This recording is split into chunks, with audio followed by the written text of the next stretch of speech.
जी, अस्सलाम वालेकुम। उम्मीद है कि आप तमाम दोस्त खैरियत से होंगे और आज का दिन भी ट्रेडिंग के हवाले से अच्छा गुज़रा होगा। एक और हेक्टिक डे कह सकते हैं, मार्केट आज भी जमूद का शिकार रही। मार्केट में वॉल्यूम बहुत स्पेसिफ़िक थे और उस स्पेसिफ़िक होने की वजह से मार्केट में कुछ बहुत बड़ी और जो जिसको हम कंटीन्यूअस मूव कहते हैं, वो हमें को बनती हुई नज़र नहीं आई।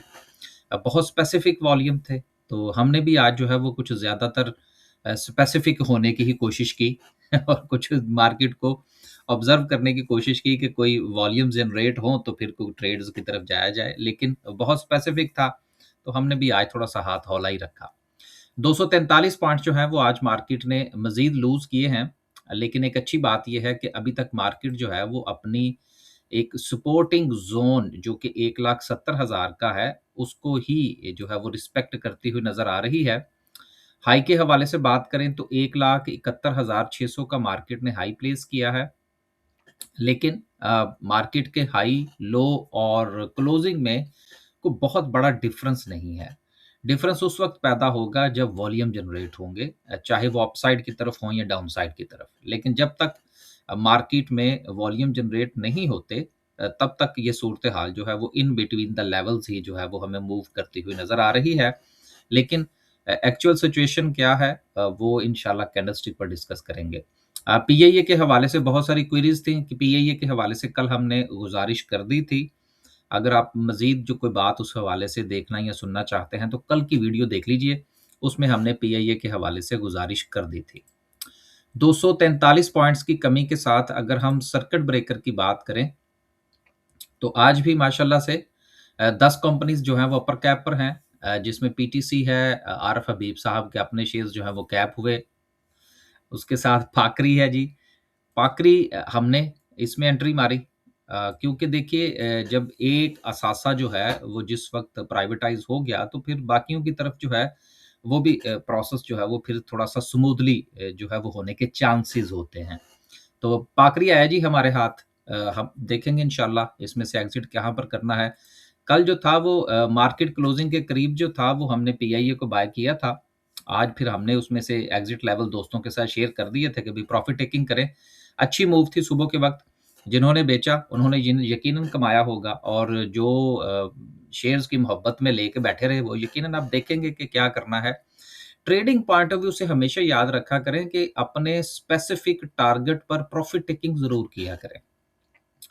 जब आप ट्रेडर हैं तो then act like a trader, और ट्रेडर का जो स्टॉप लॉस होता है वो भी बड़ा कैलकुलेटेड होता है, उसका जो प्रॉफिट होता है वो भी बड़ा कैलकुलेटेड होता है।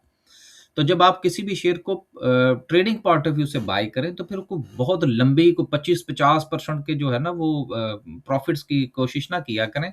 बस जो आपने एक कैलकुलेटेड प्रॉफिट आपने उसका एक अंदाज़ा लगा रखा है, उसको कैलकुलेट कर रखा है, उसी के मुताबिक ज़रूर प्रॉफिट टेकिंग किया करें।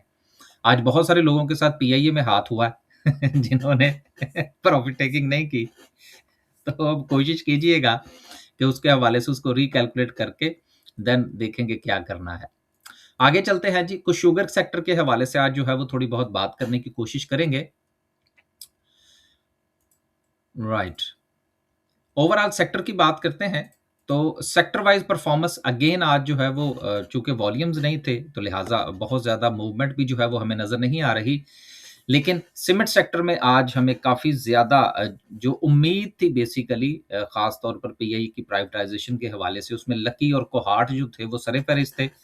तो आज अगर हम देखें तो सबसे ज़्यादा जो सिचुएशन डाउन नज़र आ रही है, वो उसमें तकरीबन कुछ 4% लकी नीचे है, और अगर हम कोहाट की बात करें तो वो तकरीबन कोई 7% जो है वो हमें नीचे नज़र आ रहा है। तो ये चीज़ें चलती हैं, सेंटिमेंट भी मार्केट में बड़ा काउंट होता है। ये अक्सर आपके जो है वो कमेंट्स में पढ़ रहा होता हूँ, तो अक्सर कहते हैं जी ये सेंटिमेंट क्या होता है? ये देखिए स्टॉक मार्केट में सेंटिमेंट ही जो है वो बड़ा काउंट होता है, और सेंटिमेंट की बुनियाद पर ही मार्केट में जो है वो ट्रेड्स जो हैं वो ली जाती हैं।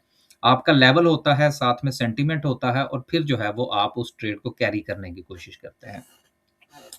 इसके साथ इन्वेस्टमेंट बैंक्स हैं, 104 पॉइंट्स लूज़ किए। ऑयल एंड गैस और फर्टिलाइज़र में एफएफसी थोड़ा-सा वापस आया है। इसके साथ जो है वो फातिमा फर्टिलाइज़र और देन दीगर जो फर्टिलाइज़र हैं, वो हमें थोड़ा-सा बेहतर परफ़ॉर्म करते हुए नज़र आए। ऑयल एंड गैस की वापसी हुई है, ये एक अच्छा साइन है। अगर फ्राइडे वाले दिन जो है वो ऑयल एंड गैस जो है वो मार्केट को सपोर्ट करता है, तो यकीनन मार्केट जो है वो पाँव लगाने में कामयाब हो सकती है। कुछ रिजल्ट्स का सीज़न जो है वो भी जारी है, ख़ास तौर पर एनुअल रिजल्ट्स आ रहे हैं शुगर सेक्टर के। इस पर आज हम थोड़ी-सी बात भी करने की कोशिश करेंगे। आपके कुछ 2-3 मिनट इस पर जो है वो लेने की कोशिश करूँगा मैं।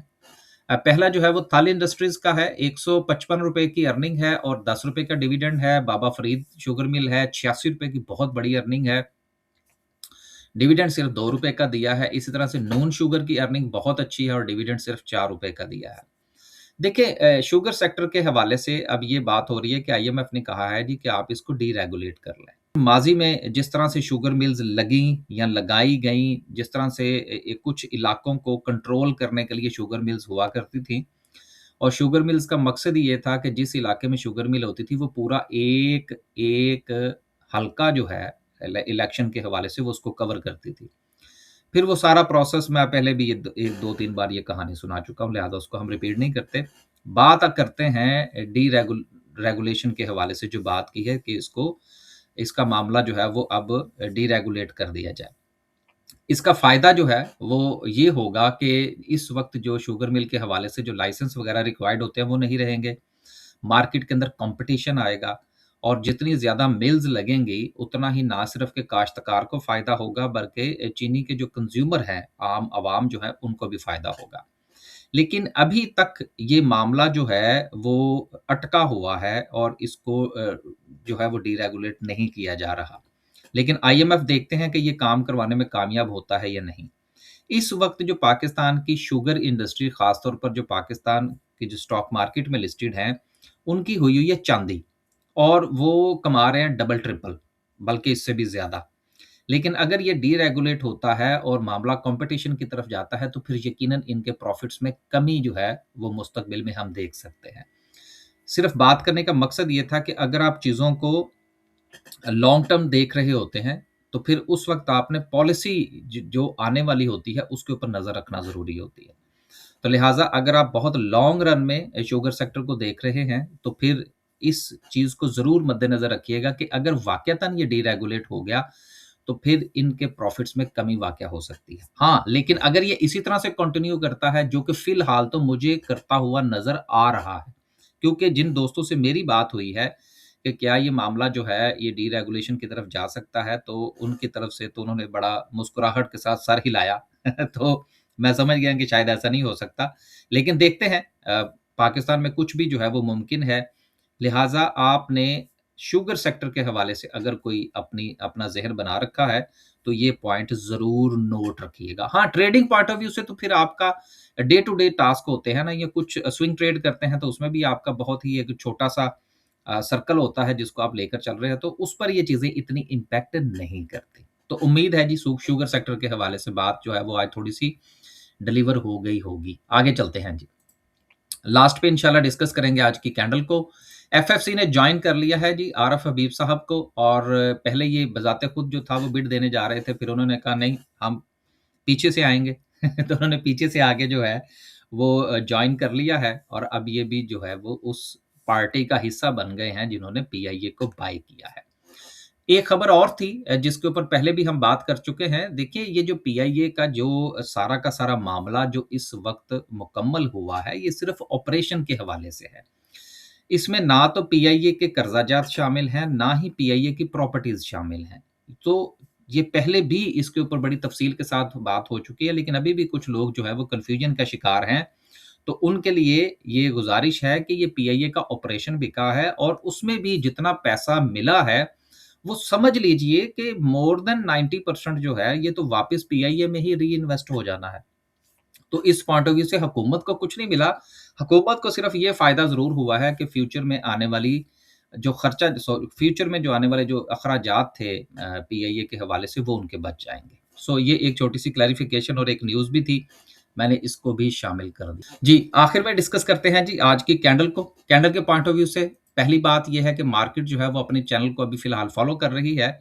जहाँ से मार्केट ने डे के पॉइंट ऑफ व्यू से चैनल को रेज़िस्ट किया था, अभी वो उसी को ही कंटिन्यू कर रही है और आहिस्ता-आहिस्ता अपनी सपोर्ट ज़ोन जो कि 1,70,000 का है, जहाँ से मार्केट ने अपने ऑल टाइम हाई को ब्रेक किया था, ये वही ज़ोन है। लिहाज़ा ये बहुत इम्पोर्टेंट ज़ोन है और कल भी हमने यही बात की थी, उससे पहले भी हम इसी चीज़ को लेकर चल रहे हैं कि डे के टाइम फ्रेम के ऊपर जब तक मार्केट जो है वो अपने इस ज़ोन के ऊपर है, मार्केट का जो ब्रेकआउट है वो अभी कंटिन्यू करता हुआ नज़र आ रहा है, एक बात। दूसरी चीज़ ये है कि जिस तरह से आज ऑयल एंड गैस और फर्टिलाइज़र में थोड़ी-सी बेहतरी देखने को मिली है, तो हमें उम्मीद करनी चाहिए कि मार्केट अपने इस 1,70,000 वाले ज़ोन को रिस्पेक्ट इंशाल्लाह करेगी और यहाँ से कुछ बाउंस बैक के चांसेस जो हैं वो भी बन सकते हैं। बस जी खुश रहें, आबाद रहें, अपने पोर्टफोलियो का ख़्याल रखें। कल जो है वो 25 दिसंबर की छुट्टी है, मार्केट बंद होगी। इंशाल्लाह आपके साथ मुलाकात जो है वो फ्राइडे वाले दिन होगी, लिहाज़ा कल वीडियो भी जो है वो अपलोड नहीं की जाएगी। इजाज़त दीजिए जी, अल्लाह हाफ़िज़।